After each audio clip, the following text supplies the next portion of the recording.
Hello friends, welcome to easy notes for your online study channel. आप सबके अपने YouTube channel पे आप सभी का बहुत बहुत स्वागत है।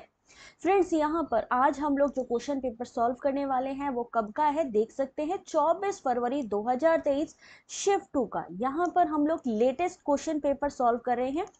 किसके लिए जरूरी है क्वेश्चन पेपर सॉल्व करना? भाई, क्वेश्चन पेपर सॉल्व करना क्यों जरूरी है? कौन बता सकता है? जरा एक बारी जल्दी से कमेंट करके बताइए कि ये जो क्वेश्चन पेपर हैं, जो लेटेस्ट आपके फरवरी मार्च के जो क्वेश्चन पेपर हम आपको सॉल्व करवा रहे हैं, पेपर 1 क्यों सॉल्व करना जरूरी है। सबसे पहला क्वेश्चन आप लोगों के साथ में जरा एक बार कमेंट करके बताइए। सुनंदी, जूली, रिचा, शिवा, सतीश, जल्दी से बताओ बेटा। T Kumar, life is colourful, Sonam, Julie, Preeti, क्यों सॉल्व करना जरूरी है क्वेश्चन पेपर को?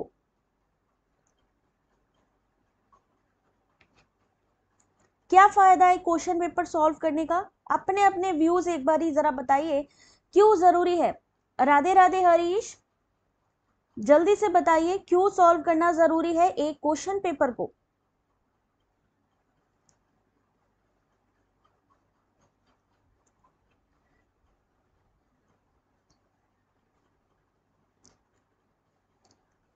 क्योंकि जून में रिलेटेड क्वेश्चंस आते हैं। और कौन बताएगा? प्रैक्टिस के लिए, for speedy solution. Very good. तो ये सारी चीजें आइडिया मिलता है कि एग्जाम में कैसा क्वेश्चन पेपर आपको दिखने वाला है, यानी कि एक तरीके से आपकी इसमें प्रैक्टिस होती है। आपको जो है आइडिया मिलता है कि कैसा क्वेश्चन पेपर आएगा। इनमें से बहुत से क्वेश्चन जो है मोस्टली रिपीट होते हैं, जो रिसेंट पेपर होता है वहां से मोस्टली रिपीट होते हैं। तीसरी चीज, चौथी चीज, बल्कि फोर्थ चीज अगर हम कहें, आपका स्पीड टेस्ट भी हो जाता है। आपको पता लगता है कि कौन सा ऐसा यूनिट है, कौन सी ऐसी जो टॉपिक है जिस पे आपको ज्यादा मेहनत करनी है, प्रैक्टिस कर सकते हैं, उस पर ध्यान दे सकते हैं। इसलिए जरूरी है ये क्वेश्चन पेपर। सॉल्व करते हैं आज का क्वेश्चन पेपर 24 फरवरी 2023 शिफ्ट 2। पहला क्वेश्चन डीआई।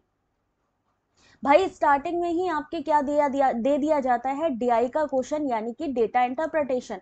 तो यहाँ पर एक क्वेश्चन है और इसमें क्या लिखा है कि 7 देश दिए गए हैं। चलो पहले ऐसा करते हैं, थ्योरी करा देते हैं, फिर मैं आप लोगों को डीआई करवाऊंगी। नहीं तो पता चले कि आधे लोग तो डीआई के नाम से ही निकल लिए।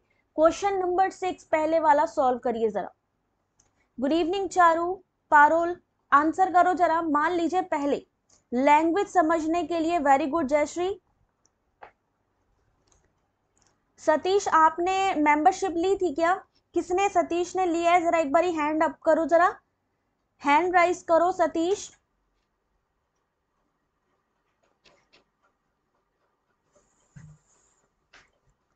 संगीता, सतीश, धर्मजीत, अपने अपने हैंड रेस कर दो, क्योंकि इन्होंने रिसेंटली जो है मेंबरशिप ली है। ममता, स्वाति।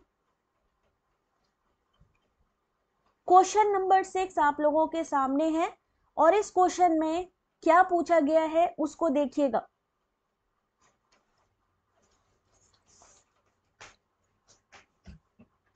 क्लियर नहीं दिख रहा? अभी देखो जरा, प्रॉपर दिख रहा है आप लोगों को? अभी देखो प्रॉपर दिख रहा है? मैंने रिफ्रेश कर दिया है एक बार। आई होप कि अब आप लोगों को प्रॉपर दिखेगा।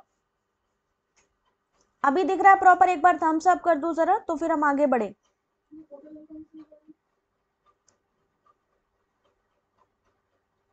स्टार्ट करें? दिख रहा है सबको क्वेश्चन? क्वेश्चन है क्या चीज? क्वेश्चन कह रहे हैं कि प्रश्नोत्तर, यानी कि जो क्विज होते हैं उनको विकसित करने में किन सॉफ्टवेयर का प्रयोग किया जाता है। मान लीजिए हमें क्विज करने हैं। कोमल इसलिए 6 पे आ गई क्योंकि अभी डीआई के क्वेश्चन है 5 स्टार्टिंग के, जो लास्ट में सॉल्व करेंगे, जिससे कि हम लोगों का टाइम सेव हो जाए। पहले वो क्वेश्चन अटेम्प्ट करेंगे जिससे कि हमारा क्वेश्चन पेपर जल्दी सॉल्व हो, और लास्ट में हम डीआई अटेम्प्ट करेंगे ताकि दिमाग में बना रहे। ठीक है? क्लियर है? चलो, वेरी गुड। तो यहाँ पर डीआई का क्वेश्चन है जिसमें आपसे पूछा गया ऐसे कौन से यहाँ पे प्लेटफॉर्म है, सॉफ्टवेयर हैं जिनको की यूज किया जाता है क्विज को बनाने में। Question number 6 option number C होगा इस क्वेश्चन का सही आंसर, यानी कि लर्निंग पॉड, हॉट पोटैटोस, उसके अलावा सोक्रेटिव। ये 3 सॉफ्टवेयर हैं जो क्विज को बनाने में हेल्प करते हैं। देख सकते हैं क्वेश्चन नंबर 6 सही आंसर है ना। ये क्वेश्चन पेपर है 24 फरवरी का, 24 फरवरी 2023, शिफ्ट 2। कई लोग कंफ्यूज हो जाते हैं, जो शिफ्ट 1 वाले हैं वो कहते हैं कि मैडम ये क्वेश्चन तो आए नहीं, तो एक बार ये जरूर चेक कर लिया करो कि शिफ्ट 1 करा रहे हैं उस डेट का या शिफ्ट 2 करा रहे हैं, ठीक है। Question number 7 work. फ्लेमिंग के VAR के यानी वर्क अधिगम निदर्श के कौन सी अधिगम शैलियां हैं? Question number 7। सुरभि, अगर आपको लगता है कि किसी क्वेश्चन में आपको टाइम लग सकता है, जैसे DI का क्वेश्चन मैंने अभी स्किप किया, क्यों? क्योंकि उसमें जब बच्चे क्वेश्चंस करते हैं टाइम जाता है, तो हम पहले क्या करना चाहिए, अगर आपकी DI मजबूत है, आप फास्ट कैलकुलेट कर लेते हो, तो पहले DI करो। लेकिन अगर आपको लगता है कि नहीं मुझे DI में टाइम लगता है, कर तो लेंगे लेकिन टाइम लगेगा, तो इसको करिए लास्ट में अटेम्प्ट। क्वेश्चन नंबर 7 आपके सामने,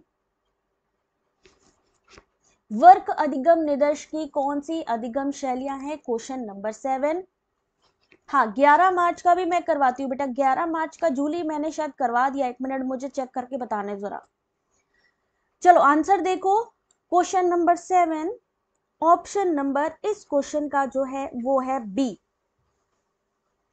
सही आंसर है। अधिगम की 4 शैलियां हैं, ऑप्शन नंबर बी, यानी विजुअल, ऑडिटरी, रीडिंग, राइटिंग और काइनेस्थेटिक, यानी कि दृश्य, श्रवणिक, पठन लेखक और गतिबोध। काइनेस्थेटिक क्या चीज होती है? जिसमें आपकी बॉडी मूवमेंट आ जाती है, जिसमें कि आप एक्टिविटी करते हो वो मूवमेंट आता है ना। तो क्वेश्चन नंबर 7 सही answer option number B. Question number 8 आपके सामने,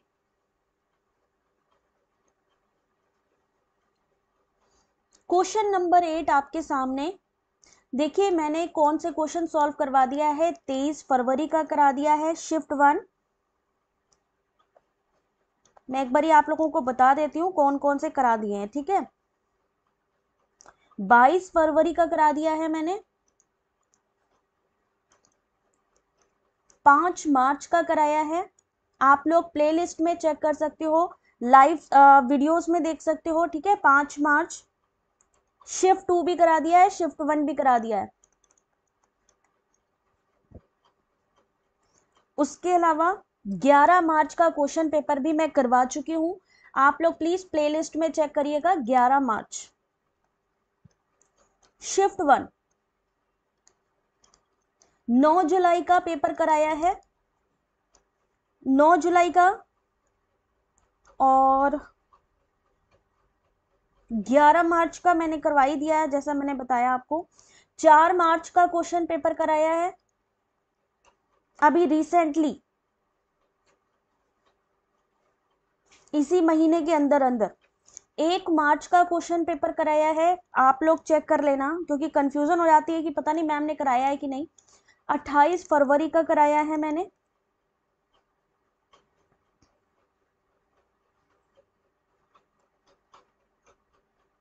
ठीक है। ये क्वेश्चन पेपर मैंने कराए हैं, आप लोगों ने क्या करने हैं, चेक करने हैं इसको।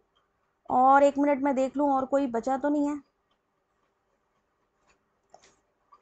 ये सारे के सारे PDF के सहित आपको मिल जाएंगे हमारी वेबसाइट पे।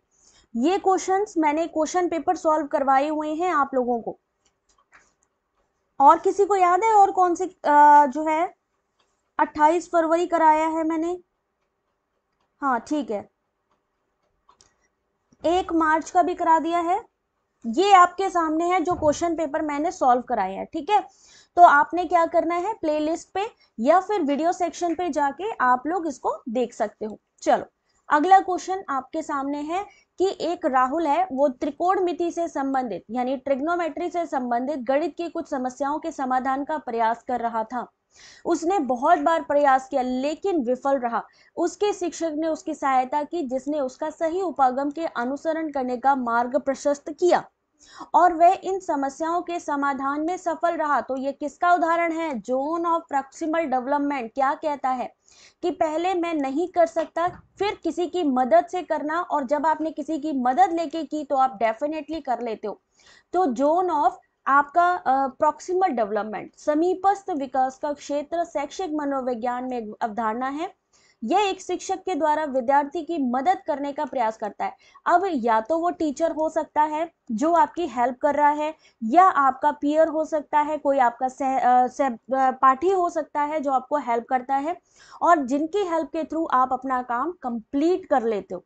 तो वो किसके अंतर्गत आता है? क्वेश्चन नंबर 8 ऑप्शन नंबर 1, यानी जोन ऑफ प्रॉक्सिमल डेवलपमेंट। ठीक है, 3 मार्च का फर्स्ट शिफ्ट, 3 मार्च का, अच्छा चलो मैं देखती हूँ। ठीक है, क्वेश्चन नंबर 9, अभी पहले ये तो सॉल्व कर लो।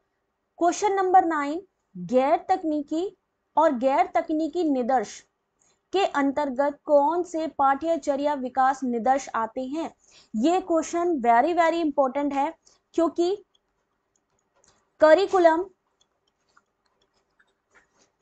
करिकुलम डेवलपमेंट से क्वेश्चन पूछे जा रहे हैं।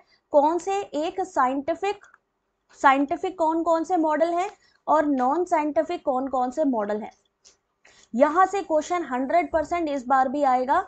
उसके अलावा इंस्ट्रक्शनल मॉडल से, इंस्ट्रक्शनल, करिकुलम, इन सब मॉडल से क्वेश्चन आ रहे हैं आपके। क्वेश्चन नंबर 9, साइंटिफिक और non scientific. Good evening Nivi, answer करो बेटा, आता होगा ये क्वेश्चन तो बड़े आराम से।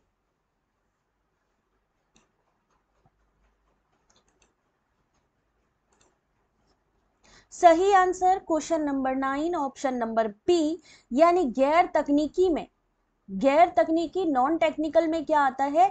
खुली कक्षा निदर्श यानी open classroom, Rogers model, Weinstein Fantini model, जबकि गुडलैंड और टाबा का निदर्श, टाबा मॉडल किसके अंतर्गत है? टेक्निकल में। तो यहां पर सही आंसर ऑप्शन नंबर बी। याद रखिए, आपसे टेक्निकल नॉन टेक्निकल यहां से पूछा जाएगा क्वेश्चन।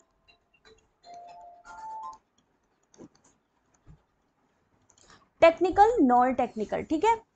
क्वेश्चन नंबर 10, स्वयं से एक क्वेश्चन और आप आंसर करेंगे। क्वेश्चन नंबर 10 आप सभी के सामने, बहुत आसान सा क्वेश्चन है ये। नसरीन आंसर करो।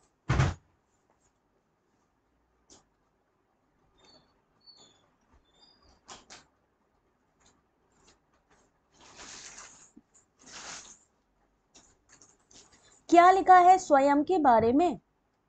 स्वयं के बारे में लिखा है कि स्वयं एक ऐसा मंच है जो प्रत्येक के द्वारा कहीं भी किसी भी समय पर that facility hosting of all the courses taught in classroom from, अधिगमित कक्षाओं में पढ़ाए जा रहे सभी पाठ्यक्रम कब से कब तक, यानी कोर्सेज जो हैं कौन सी क्लास से कहां तक हैं, ये आपको बताना है इस क्वेश्चन में।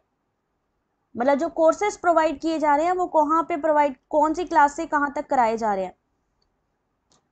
क्या बात है। Question number 10, Radhe Radhe Mickey, answer करो बेटा, और वीडियो को लाइक करते रहना है सबने, जल्दी से वीडियो को लाइक करें। सही आंसर ऑप्शन नंबर 1 बिल्कुल सही है। क्लास 9 से लेके पोस्ट ग्रेजुएशन तक के कोर्सेज अवेलेबल हैं। कहां पे? आपके स्वयं के प्लेटफॉर्म पे। ठीक है, स्वयं प्लेटफॉर्म जो कक्षा 9 से लेकर पोस्ट ग्रेजुएशन तक किसी भी समय किसी भी स्थान पर किसी को भी जो कार्यक्रम है, जो प्रोग्राम्स हैं, उनको कोर्सेज को करने के लिए यहाँ पे अवेलेबल रहता है। सभी पाठ्यक्रम इंटरैक्टिव है, जो देश के सर्वश्रेष्ठ शिक्षकों द्वारा तैयार किए जाते हैं, किसी भी शिक्षार्थी के लिए मुफ्त होते हैं। इसके क्वाड्रेंट्स कितने होते हैं, जिसे हम चतुर्थांक कहते हैं, इसके कितने क्वाड्रेंट्स होते हैं, जरा एक बारी कंफर्म करेंगे।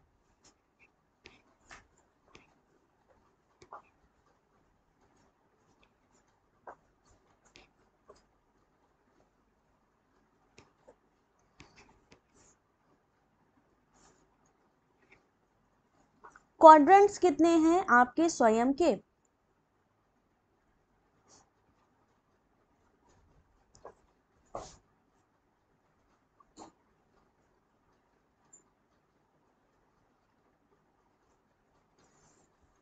4 होते हैं, वेरी गुड, 4 होते हैं चतुर्थांक। कौन कौन से होते हैं, कोई बता सकता है भाई? स्वयं से वो कहीं से भी पूछेंगे। अरे 4 घंटे वाले नहीं बेटा, 4 क्वाड्रेंट्स पूछा है, चतुर्थांक। 4 घंटे वो तो एक अलग चीज हो गई।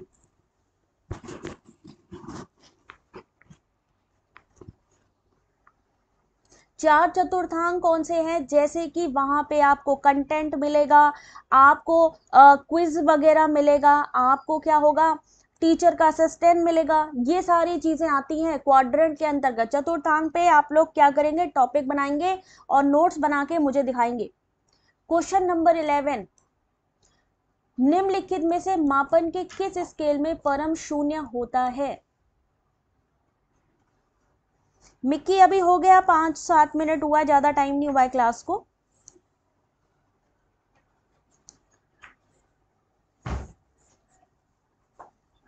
जैसे video lecture, yes, self assessment, ये आते हैं क्वाड्रेंट्स में, है ना। यहां से क्वेश्चन आता है, निम्नलिखित में से मापन के किस स्केल में परम शून्य होता है? सही आंसर है option number D, ratio. Ratio यानी कि अनुपात में परम शून्य होता है। यह माप का सबसे विश्वसनीय पैमाना होता है। यह पहले चर्चा किए गए पैमानों की सभी विशेषताओं को एक सही या पूर्ण शून्य बिंदु के साथ वहन करता है। यहां पर याद रखिए, अनुपात से क्वेश्चन आता है। ये भी क्वेश्चन आता है कि बताइए ऑर्डिनल में क्या होता है ना, नॉमिनल में क्या होता है, इंटरवल में किसको काउंट किया जाता है, या ऑर्डिनल, नॉमिनल, ये किसके अंतर्गत आते हैं, मतलब इनको भी कौन से ऐसे यहाँ पर प्लेटफॉर्म है या कौन से ऐसा यहाँ पे मापन का जो है पॉइंट है जो जिसमें इन्वॉल्व किया जाता है। तो ये चीज मैंने क्लास में कराई हुई है, आप लोग इसको चेक करिएगा। क्वेश्चन नंबर 12 था, robustness is concern with, answer आपके सामने है option number 1, external validity, internal validity, measurement validity और कंस्ट्रक्ट वैलिडिटी। यहां से वैलिडिटी, अभी वैलिडिटी का मेरे को एमसीक्यू भी कराना है भाई, मेरे को याद आ रहा है। आज मैं थोड़ा हायर एजुकेशन के क्वेश्चन कराऊंगी और कल मेरा ये रहेगा कि कल मैं रात को आप लोगों को रिसर्च की वैलिडिटी से रिलेटेड आपके एमसीक्यू बना के दूंगी, जिससे कि आपकी प्रैक्टिस हो जाए, ठीक है। बाह्य वैधता से संबंधित है आपका रोबस्टनेस। क्वेश्चन नंबर 30,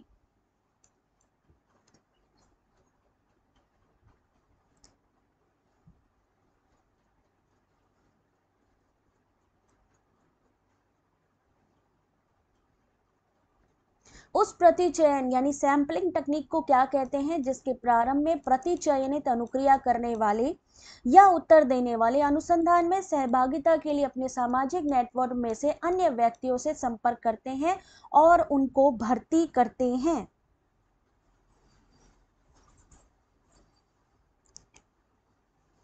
देखो, अब देखो यहां पर सबसे इंपॉर्टेंट चीज है, सब लोग क्वेश्चन को पढ़ रहे हैं, लेकिन सबसे पहले क्वेश्चन नंबर 13 का सही आंसर किसने दिया? निवेदिता ने। कैसे दिया भाई? Snowball sampling. क्या होती है स्नोबॉल सैंपलिंग? जो हम बात करें अगर, प्रोबेबिलिटी सैंपलिंग, ठीक है, एक होती है नॉन प्रोबेबिलिटी। तो जरा मुझे बताएं कि ये जो स्नोबॉल है, इनमें से कौन सी ऐसी सैंपलिंग्स है जो नॉन प्रोबेबिलिटीज में आती हैं?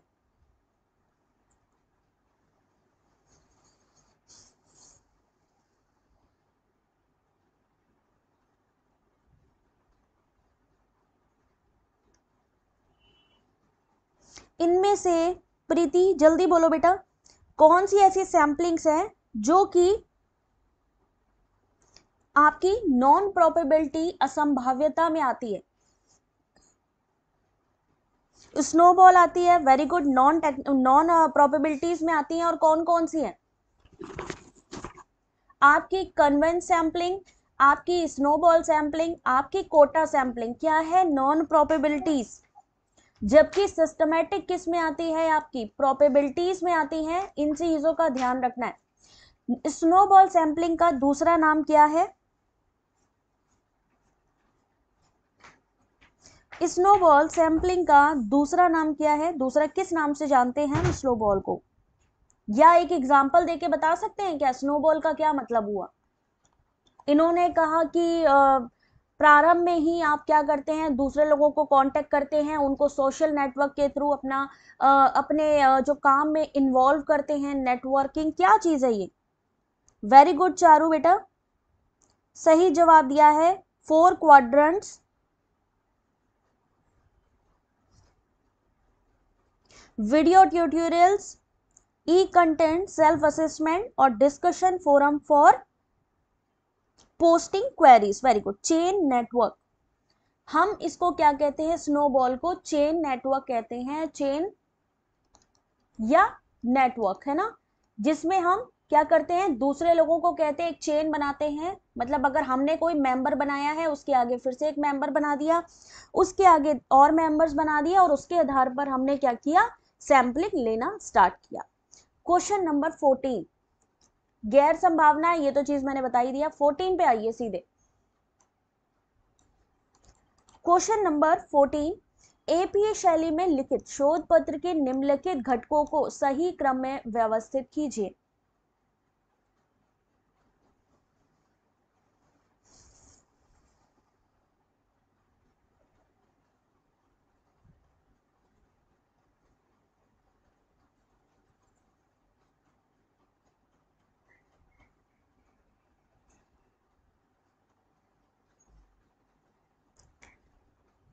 एपीए का फुल फॉर्म क्या होता है? कोई मुझे बता सकता है एपीए एमएलए जो फॉर्मेट है उसका क्या मतलब होता है? एपीए स्टाइल क्या होती है? एपीए स्टाइल देखो, पढ़ तो रही है सारे लोग, बच्चे सारे के सारे ही पढ़ रहे हैं, बट इंपॉर्टेंट क्या चीज होती है कि हमें कितना नॉलेज है किसी चीज के बारे में। आंसर करते जाएं साथ साथ। सही answer question number 14 option number 1, यानी सबसे पहले क्या चीज आती है? सबसे पहले एब्स्ट्रैक्ट यानी सार, उसके बाद रेफरेंस, उसके बाद सारणी, और लास्ट में आता है चित्र। लेकिन आपको क्या करना है, सारे के सारे पूरे आपको स्टेप पता होने चाहिए। तो सबसे पहले शीर्षक पृष्ठ आता है, फिर सार आता है, इंट्रोडक्शन यानी परिचय, विधि, परिणाम, संदर्भ, सारणी और चित्र। इसको, ये बहुत इंपॉर्टेंट है, इसको आप लोग याद कर लीजिएगा। एपीए स्टाइल में जब आप रिसर्च रिपोर्ट लिखते हैं तो उसको किस तरीके से लिखते हैं। Very good Rudra, American psychological association, बहुत खूब। क्वेश्चन नंबर 50, डी ब्रीफिंग क्या चीज होती है? Question number 15, D briefing.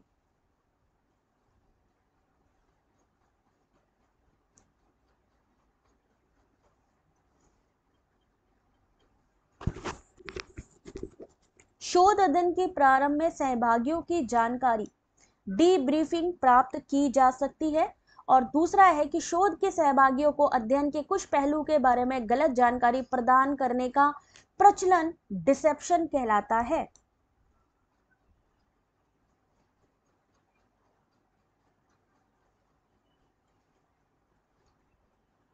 ये लेटेस्ट क्वेश्चन पेपर है 24 फरवरी का, तो कितना इंपॉर्टेंट है आप लोग खुद देख सकते हैं, क्योंकि ये अभी भी ये क्वेश्चन पेपर यूजीसी नेट की साइट पे नहीं है, ठीक है, अभी अपडेट नहीं किए गए हैं। लेकिन अगर फिर भी अगर आपके सामने है तो इस चीज की वैल्यू करें और पार्टिसिपेट करें ज्यादा से ज्यादा। क्वेश्चन नंबर 15 देखते हैं। सही आंसर ऑप्शन नंबर डी, पहला गलत है और दूसरा सही है। शोध अध्ययन के प्रारंभ में सहभागियों की जानकारी प्राप्त की जाती है, इसे डीब्रीफिंग कहते हैं, कथन गलत है। जब शोध अध्ययन में धोखाधड़ी शामिल होती है तो डीब्रीफिंग आवश्यक है। डीब्रीफिंग कब आवश्यक है? जब उसमें धोखाधड़ी की जाती है, कोई चीट करने की कोशिश की जाती है। और दूसरा स्टेटमेंट कि शोध के सहभागियों को अध्ययन के कुछ पहलुओं के बारे में गलत जानकारी प्रदान करने का प्रचलन है, जो उसे डिसेप्शन कहते हैं। डीब्रीफिंग क्या चीज होती है कि अगर शोध अध्ययन में कोई धोखाधड़ी कर रहा है तब डीब्रीफिंग की जरूरत होती है, और डिसेप्शन क्या होता है, शोध के सहभागियों को अध्ययन के कुछ पहलुओं के बारे में, यानी हम मान लीजिए कोई काम कर रहे हैं और अपने ही जो साथ के टीम मेंबर्स हैं उनको हम गलत रिपोर्ट दे रहे हैं, तो वो क्या कहलाएगा, डिसेप्शन। यहां से क्वेश्चन आप लोगों का फिर से आ सकता है। गुड इवनिंग प्रियंका बेटा, ठीक है।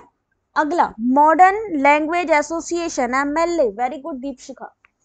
क्वेश्चन नंबर 16 आपके सामने,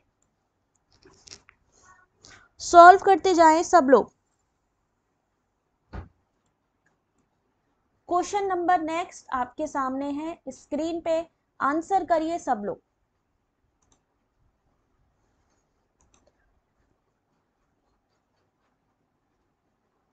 निकी एक बार रिफ्रेश करो, प्रॉपर दिखेगा।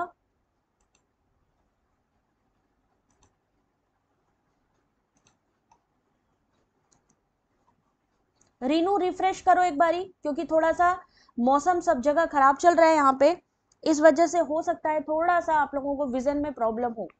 यहाँ पे आंधी वगैरह चल रही है तो इस वजह से। सॉल्व करने की कोशिश करो इन क्वेश्चंस को, बहुत इंपॉर्टेंट क्वेश्चन है ये एग्जाम, आने वाले एग्जाम के लिए।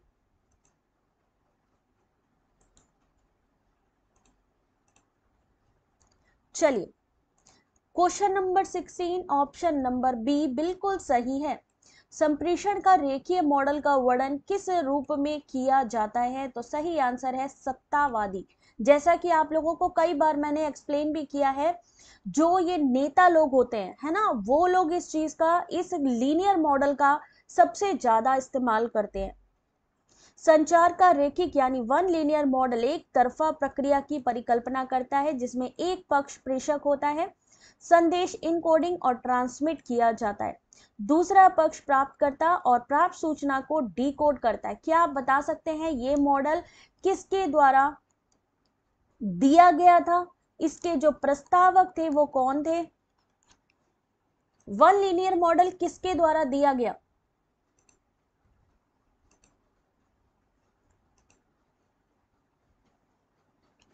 ये जितने भी कम्युनिकेशन के मॉडल हैं मैंने आप लोगों को कराए हुए हैं, पता होना चाहिए। अरस्तु के मॉडल का स्टेप भी अगर पूछे तो भी पता होना चाहिए।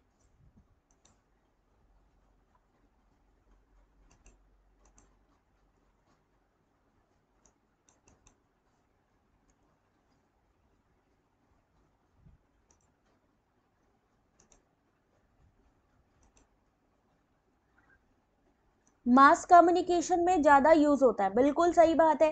क्यों मास कम्युनिकेशन अरिस्तु ने दिया है, वेरी गुड, अरिस्टोटल या अरिस्तु ने दिया है आपका ये जो वन लीनियर मॉडल है, वेरी गुड, याद है सबको। हाँ,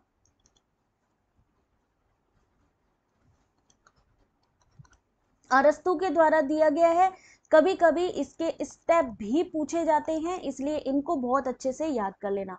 क्वेश्चन नंबर 70, अच्छा यूनिट कौन सा चल रहा है? ये जो क्वेश्चन है कौन सी यूनिट से पूछे जा रहे हैं?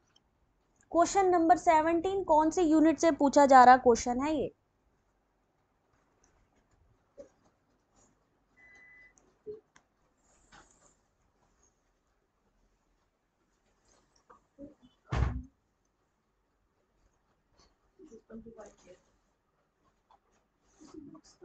जल्दी से बताएं इस क्वेश्चन का आंसर।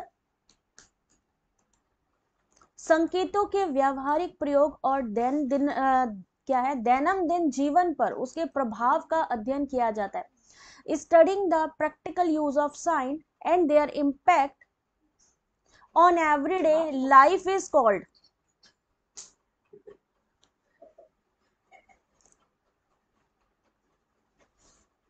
मतलब अगर रोजमर्रा की जिंदगी में अगर आप देखना चाहते हैं संकेतों के प्रभाव का जो अध्ययन किया जाता है वो किसके अंतर्गत आता है? कम्युनिकेशन, संचार, बिल्कुल ठीक बात है। यूनिट जो है कम्युनिकेशन से पूछा गया क्वेश्चन है। और डेली बेसिस पे हम क्या करते हैं? क्वेश्चन नंबर 17 एनटीए ने इस प्रश्न को ही मूल्यांकन से बाहर कर दिया है। संकेतों के व्यावहारिक प्रयोग और दैनंदिन जीवन पर उनके प्रभाव का अध्ययन कहलाता है संकेत विज्ञान। इस क्वेश्चन को ड्रॉप किया गया है क्योंकि सही आंसर है संकेत विज्ञान, जो कि ऑप्शन में ही नहीं है, इसलिए इस क्वेश्चन को ड्रॉप किया गया। और जिसने भी, याद रखिए, मान लीजिए कोई क्वेश्चन ड्रॉप होना है, मान लीजिए, ठीक है, हमने क्या किया, हमें ये क्वेश्चन समझ में नहीं आया, हमने किसी पे टिक नहीं किया, ध्यान से बताना जरा। मान लीजिए हमारे सामने ये क्वेश्चन है और इस क्वेश्चन का हमारे पास आंसर ही नहीं है, हमें लग रहा है संकेत विज्ञान होना चाहिए, लेकिन वो ऑप्शन में नहीं है, तो क्या करें, हम इस क्वेश्चन को छोड़ के आए या क्वेश्चन को करके आएंगे, क्या करेंगे हम?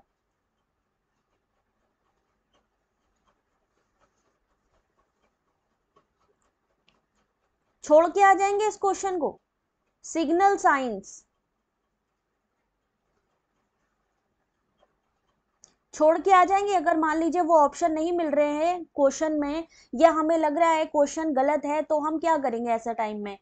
कभी भी याद रखिए, क्वेश्चन को छोड़ के नहीं आना है, या तो ए या तो बी या सी डी, जिसमें आपको लगता है कि नहीं, उसको हमें जो है, हमें लग रहा है, मान लो शब्दार्थ विज्ञान, सेमेंटिक लग रहा है, तो हम टिक करके आएंगे। याद रखिए, ड्रॉप क्वेश्चन के आंसर तभी मिलेंगे जब उस क्वेश्चन को आपने अटेम्प्ट किया होगा। कई बच्चे छोड़ के आ जाते हैं कि यार आंसर तो मिल ही नहीं रहा है, कोई बात नहीं, नियर बाई का आपको जो लगता है कि बेस्ट आंसर है उसको करके आइए, कोई भी क्वेश्चन छोड़ के मत आइए। मान लीजिए एनटीए की तरफ से ही गलत है, या ड्रॉप किया गया, या किसी और बच्चे ने उस क्वेश्चन पे क्लेम कर दिया, तो अगर आपने उस पर टिक किया होगा तभी नंबर मिलेंगे, अदरवाइज नहीं मिलेंगे, ठीक है। क्वेश्चन नंबर 18, कक्षा में निष्प्रभावी श्रवण हेतु उत्तरदायी कारक कौन से हैं? बिल्कुल टिक करना चाहिए, क्वेश्चन को आंसर करके ही आना है।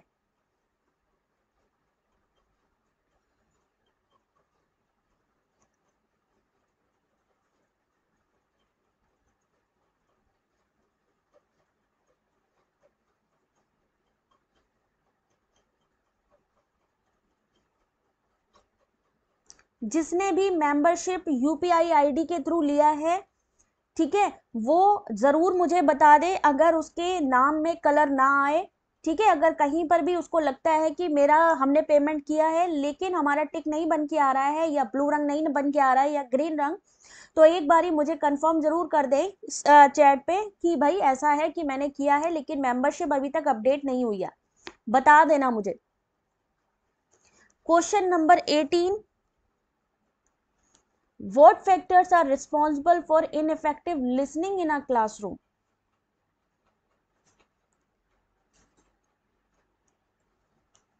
सही आंसर ऑप्शन नंबर सी, ध्यान विमोचक। ध्यान विमोचक यानी अटेंशन ट्रिगर्स, शारीरिक और मानसिक थकान, प्रेरक का अभाव यानी लैक ऑफ इंसेंटिव्स। इस क्वेश्चन का सही आंसर ऑप्शन नंबर सी। अगर मान लीजिए मैं क्लास ले रही हूं और आप मेरी बात नहीं सुन रहे, मैं क्लास कर रही हूं और आप मेरी बात नहीं सुन रहे, तो क्या रीजन हो सकता है उसका? अपने लफ्जों में आप बताएंगे, क्योंकि वहां पर ये नहीं है कि जरूरी कि अभी तो इन्होंने ये पूछा है, और ये कहीं पर भी किसी भी क्वेश्चन में नहीं लिखा है।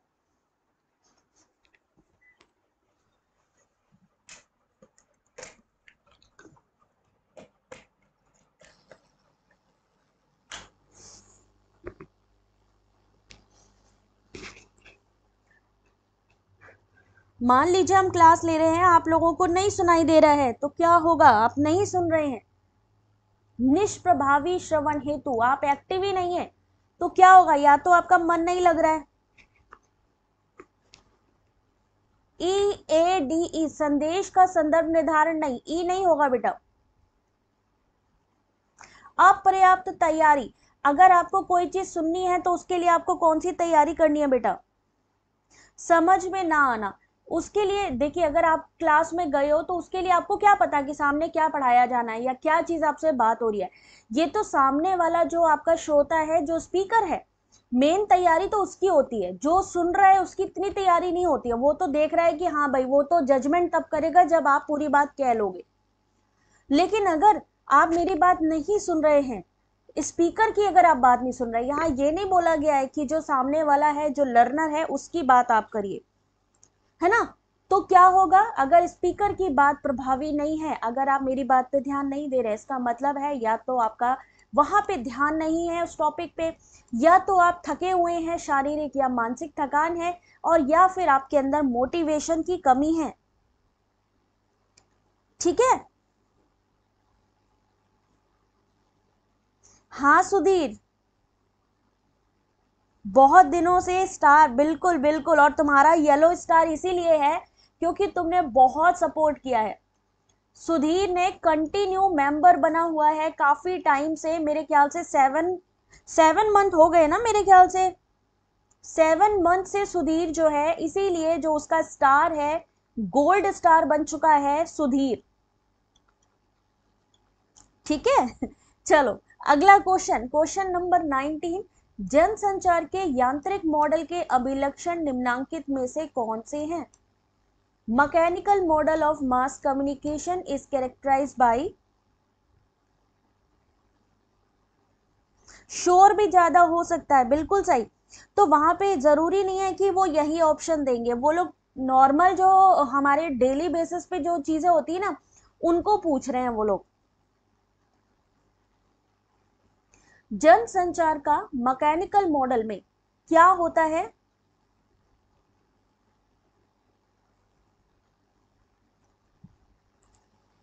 Question number 19।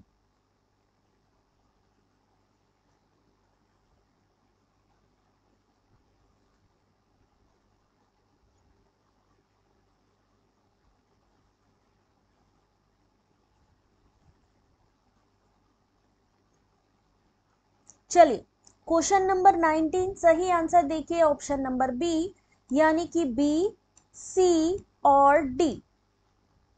ये वन वे फ्लो होता है, यानी एक दिशा प्रभाव होता है। From one two many, can be anonymous, यानी एक तरीके का ये मैकेनिकल, या आप कह सकते हैं वन लाइनर होता है। ये वन लीनियर मॉडल पे आता है एक तरीके का ये मैकेनिकल मॉडल। तो याद रखिएगा, आपको जैसे ही ये मैकेनिकल मॉडल की पूछा जाए, mass communication one way flow यानी एक रेखीय हो गया, वन टू मैनी हो गया यानी बहुत लोगों तक चला जाता है, एक तरफ यानी प्रधानमंत्री जी ने बोला लाल किले से बहुत सारे लोगों तक गया, वहां पे बहुत सारे लोग एनोनिमस यानी अज्ञात भी हो सकते हैं, इसलिए ये क्वेश्चन आपका ऑप्शन नंबर बी।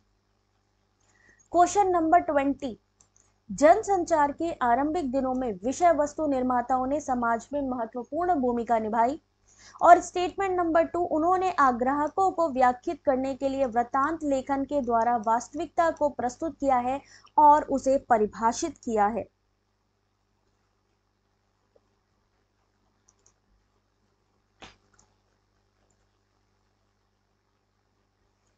ये लेटेस्ट क्वेश्चन है। अज्ञात क्यों नहीं समझ आया? अज्ञात को इसलिए कि मान लीजिए पीएम मोदी जी ने मन की बात करी, क्या करी इन्होंने? मन की बात करी, और मन की बात किसके थ्रू करी? मैकेनिकल जो उनका इंस्ट्रूमेंट है, यानी कोई ना कोई इलेक्ट्रॉनिक डिवाइस हो गया, तो मान लीजिए एक रेडियो हो गया, रेडियो के थ्रू उन्होंने बात करी, और किससे बात करी? जनता से बात करी, जनता से बात की। अब ये कैसा हो गया? वन वे हो गया, क्योंकि प्रधानमंत्री जी बात करे बट यहां से कोई जवाब देने वाला तो है नहीं, दूसरी बात फीडबैक देने वाला कोई नहीं है। उसके बाद अज्ञात इसलिए क्योंकि जरूरी नहीं है कि प्रधानमंत्री मोदी जी को पता हो कि दीप शिखा ने हमारा जो है भाषण सुना है, उनको नहीं पता कि अंतिमा कौन है, उन्हें क्या नहीं पता? उन्हें नहीं पता अंतिमा कौन है, उन्हें नहीं पता कि सुनंदनी कौन है, ठीक है, उन्हें नहीं पता कि पल्लवी कौन है।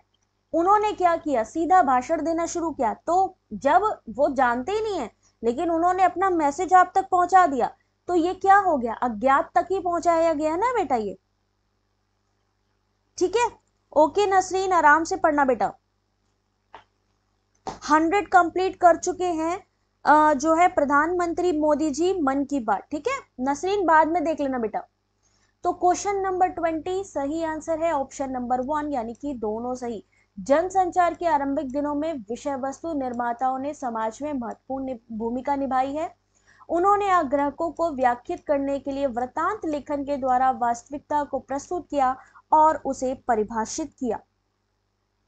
क्वेश्चन खत्म नहीं हुए हैं क्योंकि क्वेश्चन का जो मेन पार्ट है वो तो अभी भी बचा हुआ है, और इसीलिए मैं वेट कर रही थी एक बार सब आ जाओ तब फिर मैं आपको कराऊं। चलिए क्वेश्चन नंबर 1 डीआई का क्वेश्चन है। इन्होंने लिखा है कि गेहूं का जो टोटल प्रोडक्शन है वो कितना है, 50 लाख। याद रखिए स्टार्टिंग में ही दे रखा है टोटल प्रोडक्शन, और टोटल प्रोडक्शन यानी टोटल जो गेहूं का उत्पादन है वो है 50 लाख। ठीक है, उसके बाद यहाँ पे अलग अलग कंट्रीज दी गई है, India, China, Japan, Sri Lanka, Indonesia, Pakistan, Bangladesh. 50 lakh में 18% किसमें से, 50 लाख में से टोटल है ये सातों देशों को मिला के 50 लाख। 50 लाख का 18% भारत में गेहूं का उत्पादन होता है, 22% चाइना में, जापान में 20%, 13% श्रीलंका। सेम ऐसे ही साइंटिफिक मेथड यानी कि वैज्ञानिक पद्धति से गेहूं का उत्पादन, कन्वेंशनल यानी पारंपरिक तरीके से गेहूं का उत्पादन, ये डीआई इसीलिए मैं लास्ट में दिखा रही हूं जिससे कि आप लोगों को पता चले कि कैसे क्वेश्चन एग्जाम में आ रहे हैं।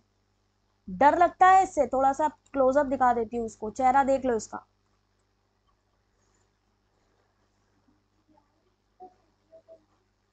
किसको लगता है ये क्वेश्चन आराम से सॉल्व किया जा सकता है? डरने की कोई बात ही नहीं है, मैं बता रही हूँ ना कैसे करना है। टोटल याद रखो, हमेशा स्टेटमेंट पढ़ो। स्टेटमेंट में क्या लिखा है कि 7 देश है, भारत, चीन, जापान, श्रीलंका, इंडोनेशिया, पाकिस्तान और बांग्लादेश।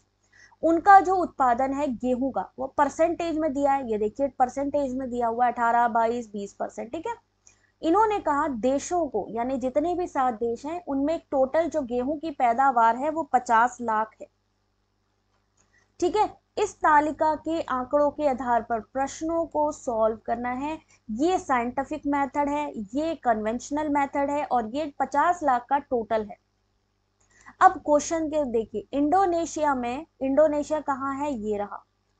इंडोनेशिया में वैज्ञानिक पद्धति और पारंपरिक पद्धति के द्वारा गेहूं उत्पादन के बीच का जो अंतर है वो कितने टन है? इंडोनेशिया में जो गेहूं का उत्पादन है, डरावना करने की कोई बात ही नहीं है। पहली बात 10% किसका, 50 लाख का। 50 लाख का 10% कर लो बेटा जल्दी से। मिक्की ने कहा है 2.8, तुक्का मारा है कि सही बताया, सॉल्व भी नहीं किया अभी। टोटल हमें पता है 50 लाख गेहूं का उत्पादन है, जिसमें से इंडोनेशिया 10% का उत्पादन करती है, यानी कि आप 5 मान लो, 5 लाख इसका मान लो। ठीक है, अब इन्होंने कहा अब 5 लाख का क्या करना है, 73%, 27%। अब 5 लाख का क्या करेंगे, 5 लाख टन का 73% निकाल लेंगे 5 का, और 5 लाख का 27% निकाल लेंगे 5 लाख टन का। ठीक है, अब जब इसको निकाल लेंगे आपस में दोनों संख्या को माइनस कर देंगे, अंतर आपका सामने आ जाएगा। कैसे, ऐसे। क्या बताया, इंडोनेशिया में गेहूं का उत्पादन 50 लाख का 10%, 5 लाख टन। 5 लाख का 73%, क्योंकि भाई 5 लाख इंडोनेशिया में गेहूं कितना उत्पादित हो रहा है, 10%, 50 लाख का यानी कि 5 लाख टन। अब उसका साइंटिफिक कितना है, साइंटिफिक है 73%, तो 5 लाख का 73 निकाल लीजिए। 5 लाख, उसके बाद 27% है कन्वेंशनल मॉडल से यानी कि पारंपरिक तरीके से, तो वो निकाल लीजिए, आपस में माइनस कर दीजिए, आंसर आएगा 2.3। कितना आएगा, बहुत आसान क्वेश्चन है बेटा, बिल्कुल भी। या तो सीधा सीधा इसको ऐसे माइनस कर दो, या फिर आपको लगता है कि नहीं मेरे को अभी इतना नहीं आता है, तो आप क्या करेंगे, 5 का 73% निकाल लो, आंसर जो भी निकले आपका, 5 का 27% निकाल लो, और जो भी आपकी संख्या होगी वही आपको आपस में माइनस कर देनी है, तो अंतर आ जाएगा। तो सही आंसर ऑप्शन नंबर 1 2.3। भाई टोटल तो ये लोग बता ही रहे हैं ना कि 50 लाख है, 50 लाख का परसेंटेज ये है। आपको सिर्फ परसेंटेज निकालना है, किसका? इंडोनेशिया का। 50 लाख का 10% कितना हुआ? 5 लाख। 5 लाख का 73% निकाल लीजिए, 5 लाख का 27%, और इन दोनों को आपस में क्या कर दीजिए? माइनस कर दीजिए।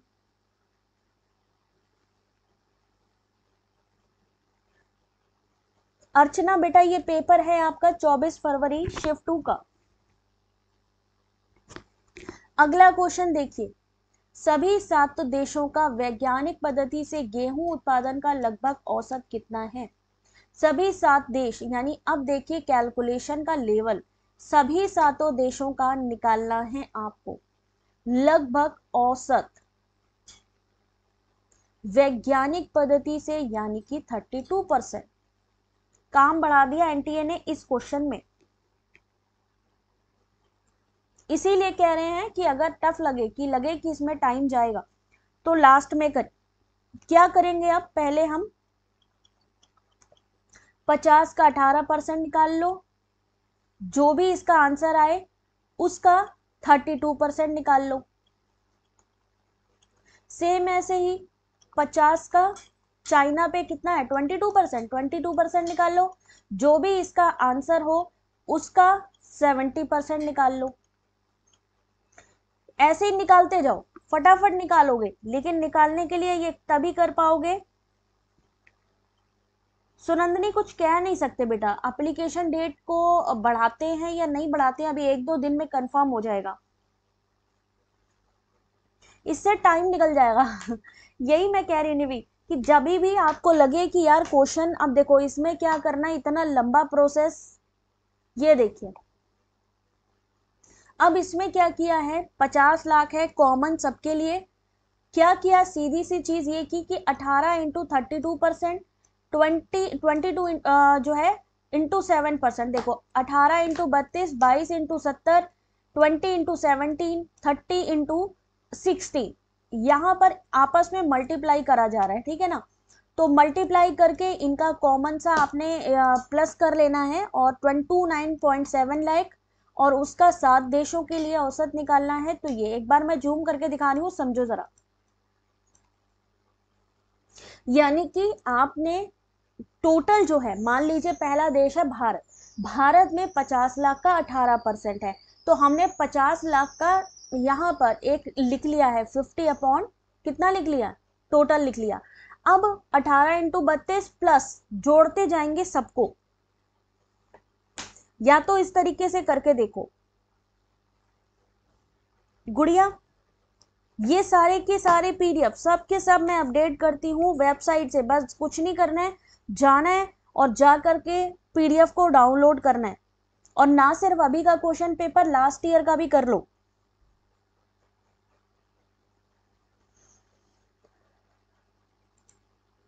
18 इंटू 32 किया 576, यानी अगर हम लोग 50 लाख का 18% निकालेंगे और उस 18% का 32% निकालेंगे तो 576 ही आएगा। बिना सॉल्व किए बेटा होने वाला है नहीं है ये। क्वेश्चन नंबर 3, पाकिस्तान में, किसमें? पाकिस्तान, पाकिस्तान का ये पारंपरिक पद्धति, पारंपरिक कौन सी पद्धति है? 34%। और जापान में वैज्ञानिक पद्धति, यानी कि जापान कहाँ है ये, उसमें वैज्ञानिक पद्धति के द्वारा गेहूं का जो उत्पादन है वो बताना है। अब क्या करना है, 50 लाख है, 50 लाख का 20% निकाल लो, जो आपका आंसर आए उसका क्या करना है, 78% निकाल लो। सेम ऐसे ही 50 का पाकिस्तान के लिए निकालो 9%, और जो आपका आंसर हो उसका क्या करना है, कन्वेंशनल निकालना है, तो उसको क्या करेंगे 34%। और आपस में क्या निकालना है, रेशियो निकालना है। क्वेश्चन नंबर 3,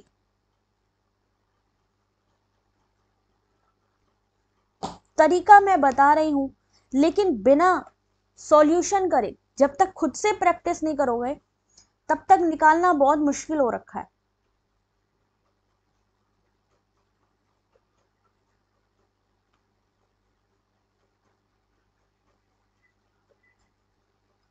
ध्यान से देखिए इस क्वेश्चन को कैसे सॉल्व होगा। क्या बताया था, 50 लाख का 9%, सेम चीज हमने करी, 50 लाख का 9%, कन्वेंशनल 34% इंटू 34 1.53, सेम ऐसे ही जापान का 50 का 20% निकाला और उसका 78% निकाला 7.8। अब क्योंकि हमें निकालना है रेशियो, तो 1.53, क्योंकि पहले पाकिस्तान की बात लिखी है तो पाकिस्तान को लिखा जाएगा ऊपर, नीचे लिखा जाएगा आपका जो जापान है उसका 51/260 इस क्वेश्चन का सही आंसर निकलेगा। हेलन, एक भी डीआई सही नहीं होता बेटा, प्रैक्टिस। ये जो क्वेश्चन पेपर है जब भी अभी आप लोगों को मैं प्रोवाइड करूंगी तो क्या करना है इसका, ये पीडीएफ मैं क्यों प्रोवाइड करती हूं, कोई बता सकता है? सारे पीडीएफ अवेलेबल हैं, अभी मैं दिखा दूंगी क्लास के बाद कहां पे हैं, आपको लिंक मैं ऑलरेडी शेयर भी करती हूँ, लिंक भी शेयर करती हूँ, और वेबसाइट पे आपको एक बेल दिखाई देती होगी, जब आप हमारी वेबसाइट ओपन करोगे ना तो कई लोग क्या करते हैं उसको नहीं समझते हैं, वहां पर भी जैसे यूट्यूब में होता है ना बेल, तो वैसे ही वहां पर भी बेल बनी है, बेल नोटिफिकेशन ऑन कर लो। क्यों? क्योंकि जैसे ही मैं पीडीएफ अपलोड करूंगी आपके पास अपने आप से नोटिफिकेशन पहुंच जाएगा, प्रैक्टिस करने के लिए। अब क्या होता है कि अपने को मान लो क्वेश्चन तो आता है, ठीक है, क्वेश्चन तो मिल जाएंगे, यूजीसी नेट का क्वेश्चन पेपर भी मिल जाएगा, लेकिन क्या हमें सॉल्यूशन कहीं से मिलता है? कहीं नहीं मिलता है, कोई भी प्रोवाइड नहीं करता है इसका सॉल्यूशन। अगर हम प्रोवाइड कर रहे हैं उसका मतलब क्या है कि इन क्वेश्चन को आप फिर से देखो, फिर से क्वेश्चन को करके सॉल्व करके देखो, और ये देखो कि कहाँ पे हमारी गलती हो रही है, कहाँ पे कौन सी चीज हमें समझ में नहीं आ रही है।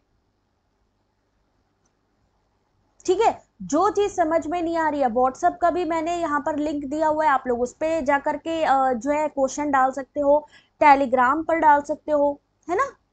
चलो अगला क्वेश्चन देखना जरा, क्वेश्चन नंबर 4, श्रीलंका का पारंपरिक पद्धति से गेहूं उत्पादन भारत के वैज्ञानिक पद्धति के द्वारा गेहूं उत्पादन से लगभग कितने गुना है? अब श्रीलंका का पारंपरिक पद्धति 13%, 50 का पारंपरिक यानी 40%, यानी 50 इंटू 13% इंटू 14%, 40%, और भारत का वैज्ञानिक पद्धति यानी कि 50 का 18% इंटू साइंटिफिक मेथड की बात करें तो 32%। बस इसको निकाल लो कितने गुना है, उसके लिए क्या करना है, ऊपर लिखिए श्रीलंका को, नीचे लिखिए इंडिया को, इंटू कर दीजिए परसेंटेज यानी 100,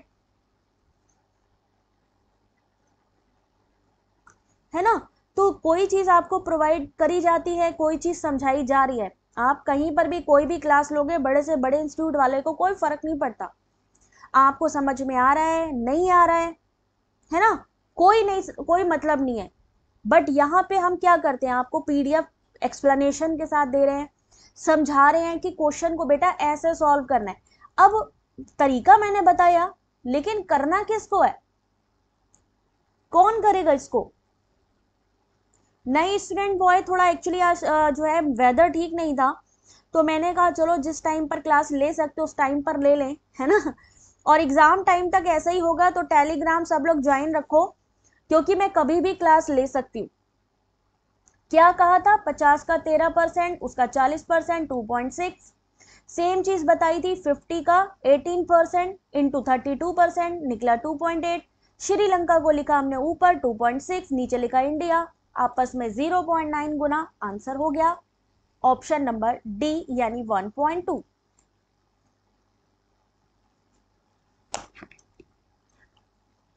क्वेश्चन नंबर 5, भारत का वैज्ञानिक पद्धति से गेहूं उत्पादन पाकिस्तान के पारंपरिक पद्धति के द्वारा गेहूं उत्पादन से लगभग कितना प्रतिशत अधिक है?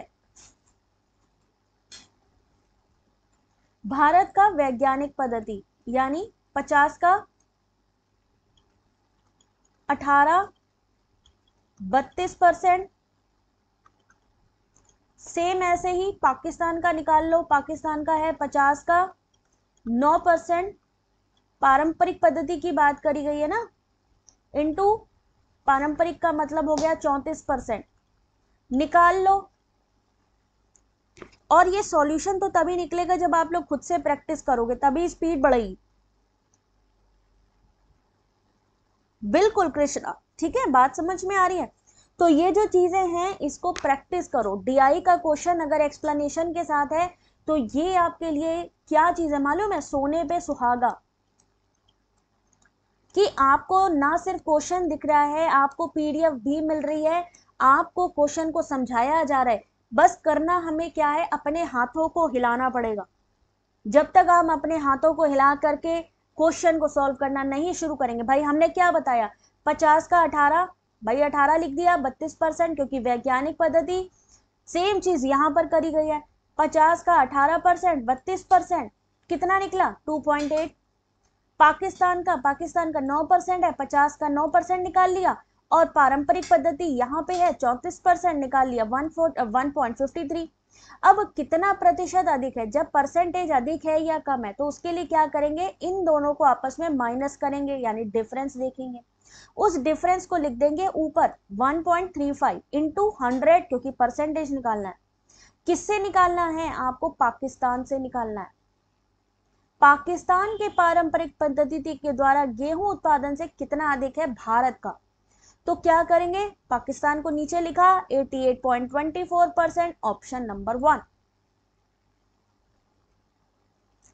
आ रही है, सलाम आबिदा बेटा, लेट हो गए आज तो, है ना, इसीलिए कहते हैं सब लोग टेलीग्राम ज्वाइन कर लो, जिससे कि जो है आप लोगों की कोई भी क्लास मिस ना हो। आज ये 5 क्वेश्चन डीआई के, बाकी मैंने यहाँ पर आप लोगों को क्या करा दिया है भाई, सारे क्वेश्चन सॉल्व करवा दिए हैं। कितने, 20 क्वेश्चन सॉल्व करवाए हैं आज टोटल मिला के, 24 फरवरी शिफ्ट 2 के। अभी 21वां क्वेश्चन भी बाकी था, बट पढ़ लेना, कल कराएंगे। 21-22 क्वेश्चन कल कराएंगे, बट ये पीडीएफ आपको 100% आज मिलेगी। तो क्या करना है, जो नए टॉपिक ऐड किए गए ये वीडियो आपको मिल जाएगा, वीडियो सेक्शन पे देख लो। जितने क्वेश्चंस मैं करा रही हूँ उसको देखना स्टार्ट करो। और क्या करना है, आपने चाहते हो कि सारी अपडेट मिलती रहे तो आपने मेंबर बनना है। जैसे यहाँ पे देख सकते हो, किसी के नाम ग्रीन कलर का है, किसी का नाम ब्लू कलर का शो कर रहे हैं, ऐसा आपका भी शो करेगा, सपोर्ट करो। 4 का, प्रियंका कौन सा 4 का बेटा, मैंने गलत लिख दिया क्या उसमें, 1 मिनट होल्ड करो जरा। ओ सॉरी सॉरी सॉरी सॉरी, हाँ हाँ हाँ, डी आंसर पे टिक किया है मैंने, जबकि सही आंसर ऑप्शन नंबर बी है, ठीक है ना। तो अभी यहाँ पर 20 क्वेश्चन मैंने सॉल्व करा दिए, 2 क्वेश्चन ऑलरेडी हैं यहाँ पे, जो कि आप लोग इस पीडीएफ को मिलने के बाद आराम से सॉल्व कर सकते हो। तो अब नेक्स्ट क्लास जो होगी वो होगी रात को 9 बजे के करीब। तो सबने रात को 9 बजे तक क्या करना है भाई, जल्दी से मेंबरशिप ले लेनी है, जिससे कि थोड़ा सा जो सपोर्ट है वो आप हम लोगों को प्रोवाइड करो। नाइट वाली क्लास रात को 9 बजे होगी, ठीक है भाई। अब मिलते हैं आपसे रात में। जो भी सपोर्ट करना चाहता है जल्दी से सपोर्ट करें, क्यूआर कोड और मैंने यूपीआई आईडी भी शेयर किया हुआ है, रीनू, ठीक है। रात को मिलते हैं 9 बजे। Thanks for supporting, thanks for watching, all the very best.